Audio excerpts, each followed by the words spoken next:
À la page 22 du chapitre 18 de mes notes de cours, on va résoudre une autre situation dans la section 3.3 de Séguin sur l'énergie potentielle gravitationnelle. La situation 2 qui s'intitule La chute d'une brique prise 2, donc c'est une suite à la première situation qu'on a déjà faite. Et on peut lire les nouvelles données pour cette situation-là à la page 339 de Séguin. On arrête la vidéo pour aller consulter le libellé. Bon, on nous dit de nous référer évidemment à la situation 1, puis dans le fond, on veut connaître l'énergie potentielle gravitationnelle initiale du système brique-terre. Okay? Parce que quand un système possède une énergie potentielle gravitationnelle, c'est toujours du fait qu'il y a deux objets. Souvent, on calcule l'énergie potentielle d'un objet, d'une masse à quelque part sur une table, qu'on tient dans la main à une certaine hauteur. Mais dans le fond, pourquoi il y a une énergie potentielle? C'est parce qu'il y a une interaction entre cette masse-là et la Terre qui l'attire. Donc, il y a toujours deux objets. C'est pour ça qu'on dit que c'est de l'énergie dans un système. Parce qu'on tient toujours compte de deux objets qui s'attirent. Donc, la question, c'était quelle est l'énergie gravitationnelle initiale dans ce système-là de la brique et de la Terre? Évidemment, il faut utiliser un petit peu les données du premier problème. Masse est égale à 0,4 kg. Ça va me prendre quelle est la position initiale pour pouvoir résoudre le problème. Sauf que pour calculer l'énergie potentielle gravitationnelle, ça prend toujours une référence. Il faut me dire à quel endroit que je définis que l'énergie potentielle est égale à 0. Dans quelle configuration des deux objets que je considère qu'il n'y a pas d'énergie potentielle. Ça revient à donner à quelque part où est la référence y est égale à 0. Il faut toujours préciser à quel endroit qu'il est le y est égal à 0. Et cet endroit-là, ça va être un endroit qui correspond à UG est égal à 0. C'est pour ça qu'il fallait, dans le carré vert, c'était pas clairement déterminé. Puis tout de suite, au début du problème, il disait il manque une donnée, c'est de dire à quel endroit qu'on veut considérer qu'on a une énergie potentielle égale à 0. Et dans ce cas-ci, c'était pour la hauteur de la table. Fait qu'on met notre y égale à 0 à la hauteur de la table. Fait qu'on reprend notre dessin. Le y final, c'est ici. Ben, j'aurais dû montrer le y initial, là, qui est ici. Puis mon y initial va être à 2 mètres de haut.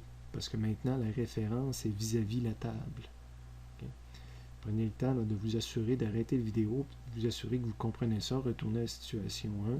Mais j'ai défini que mon y est égal à 0 était vis-à-vis la table, c'était le y final de tantôt, qui n'est pas dans ce problème-là, dans les faits, là, pour l'instant. Et à cet endroit-là, j'ai un g qui est égal à 0. Mais l'objet n'est pas à cet endroit-là, l'objet est ici, puis je veux savoir quelle est l'énergie que j'ai à ce moment-là. Personnellement, je vais rajouter des questions, ok? Puis je vais faire une deuxième sous-situation à ça pour donner des explications supplémentaires. Je vais demander aussi quelle est l'énergie gravitationnelle du système à la fin, quand mon y final, okay, donc ça ne faisait pas partie du problème original, là, mais quelle est l'énergie à la fin ici? Quelle est l'énergie du système à ce moment-là? Et je vais demander aussi quel est le travail fait par la force gravitationnelle, un peu comme on l'a déjà demandé dans l'autre problème, là, mais je vais la calculer d'une autre façon. Donc le UGI, c'est une énergie qui correspond à cette hauteur-là. Le UGF, qui n'est pas demandé, mais que je veux faire calculer dans le cas-ci, c'est une énergie qui est associée quand l'objet est rendu là. Puis entre les deux, j'avais encore une fois mon oméga G. Puis je devrais dessiner le vecteur FG là, pour montrer que c'est l'énergie associée à F. Donc j'ai rajouté mon FG, puis j'ai rajouté le sol aussi pour montrer que notre axe des X n'est pas au niveau du sol. Je reviens à la page 21, la situation 1. Tantôt, notre niveau du sol était au niveau du X. L'objet, position finale, là, 1 mètre plus haut que le sol. Position finale, 1 mètre plus haut que le sol, mais là, l'axe des X est à cet endroit-là. Par définition, on a décidé que l'axe des X était à cet endroit-là. Et on va vérifier si ça a changé la valeur. Tantôt, on avait calculé une valeur de WG. On va vérifier si on a encore la même valeur, même si notre système de référence a changé. Bon, mon premier point d'interrogation, le vrai du problème, c'est une valeur de UG. Quelle est la formule que je dois prendre? On va aller dans le résumé. Donc, résumé, chapitre 18. Je cherche un UG. La meilleure formule, c'est ici. M est donné, puis on connaît les Y, donc ça semble tout à fait adéquat. De retour à mon problème, donc je la copie ici telle quelle. Et maintenant, je l'adapte à ce qui est demandé. Je cherche un UG initial La masse, évidemment, c'est la masse, G, c'est G, mais mon Y, ça va être mon Y initial. Donc, je suis prêt à faire le calcul et ça me donne une réponse. J'aurais répondu à la question. Mais maintenant, j'ajoute des choses. Je veux connaître également le UG final. Évidemment, c'est M, c'est G, mais au lieu d'être Y initial, c'est Y final. Je fais le calcul. Ça me donne 0 joules parce que mon Y final vaut 0. Multiplié par 0, tout s'annule. On me demande aussi le travail. On va aller dans les résultats. Travail, je l'ai en différentes versions ici. Je vais passer par celle-ci parce que je veux vous montrer quelque chose. Donc, de retour, j'écris que le travail fait par la force gravitationnelle, c'est l'inverse de la variation d'énergie gravitationnelle. Un delta, c'est toujours final moins initial. Donc, je vais le calculer ici. Delta UG, c'est initial moins final. UG final, c'était 0 joule. Moins UG initial, 7,84. Donc, j'ai un delta UG de moins 7,84. C'est 0 UG final, moins 7,84 UG initial. J'ai un delta UG de moins 7,84. Puis ici, on me dit que le travail, c'est moins delta UG. Donc, j'écris mon moins en premier. Puis delta UG qu'on a calculé ici, c'est moins 784. Donc, moins par moins, ça fait 7,84, la même réponse que tout à l'heure. Même si le système de référence, l'axe des X, n'est pas au même endroit que tout à l'heure, j'ai le même travail que tout à l'heure. On change encore une fois, j'ajoute des choses au problème, solution avec un autre système de référence. Je décide que j'aurais fait ce problème-là, que mon Y est égal à 0 mètre serait à la hauteur du plafond. Qu'est-ce que ça veut dire? Même dessin ici, on va rajouter notre sol. Je viens de l'ajouter, il n'y a pas besoin d'être là. Puis mon axe des X là, est en haut au plafond.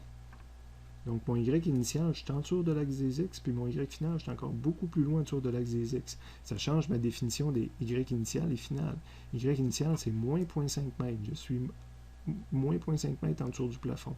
Puis ma position finale, rendue sur la table, je suis rendu à moins 2,5 mètres. Je vais faire les mêmes calculs. UG initial, UG final, ben c'est la même formule de physique au départ. Donc UGI, c'est M fois G fois Y initial. M, même valeur que tout à l'heure. G, même valeur que tout à l'heure. Mais mon Y initial, c'est moins 0,5. Donc ma valeur en joule ici, c'est moins 0,196 qu'il y a dans le système à ce moment-ci. Ce qui est différent de tout à l'heure. UG initial, c'est la même situation, c'est rien que l'axe des X qui a changé de place. Bien, la valeur d'énergie dans le système dépend de l'endroit que j'ai placé le X. Même chose pour le UG final, mg fois Y final. Mais là, le Y final vaut moins 2,5. Donc, j'ai une énergie qui est différente de tantôt. Tantôt, j'avais 0. Puis là, j'ai 9,80. Puis si on aurait fait la situation 1, le système d'axe X avait été placé... Excusez. Avait été placé au niveau du sol, ça m'aurait donné une autre réponse encore. Ces deux chiffres-là auraient été différents. Mais je continue le problème. On me demande quelle est la valeur de travail faite par G. Puis par définition, dans le formulaire, on a dit que c'était moins delta UG. Je vais calculer mon delta UG ici. C'est UG final moins initial. Donc le 9,80 qui est là, UG final, moins le UG initial qui est celui-là. Excusez. Allez sur une calculatrice, puis faites moins 9,80 moins 1,96. Ça va vous donner moins 7,84. Ici, j'avais deux chiffres différents d'en haut, mais au niveau du delta UG, j'ai la même valeur qu'en haut. Donc, l'énergie dans le système est dépendante de la position de l'axe des X, de ma référence 0, mais la variation d'énergie, elle, est pas dépendante de où est l'axe des X. C'est assez particulier, il faut prendre le temps de l'étudier. Puis évidemment, ici, ben, ça fait comme tout à l'heure, il y a un moins. Mon travail, c'est la même réponse que j'avais en A. Donc, j'ai eu la même réponse 3 fois, puis j'aurais eu la même réponse pour delta UG aussi, là, quelle que soit la position de l'axe des X. Mais cela change l'énergie dans le système. Bizarre. Lisez le texte de Séguin aussi, il va essayer de vous expliquer ça correctement.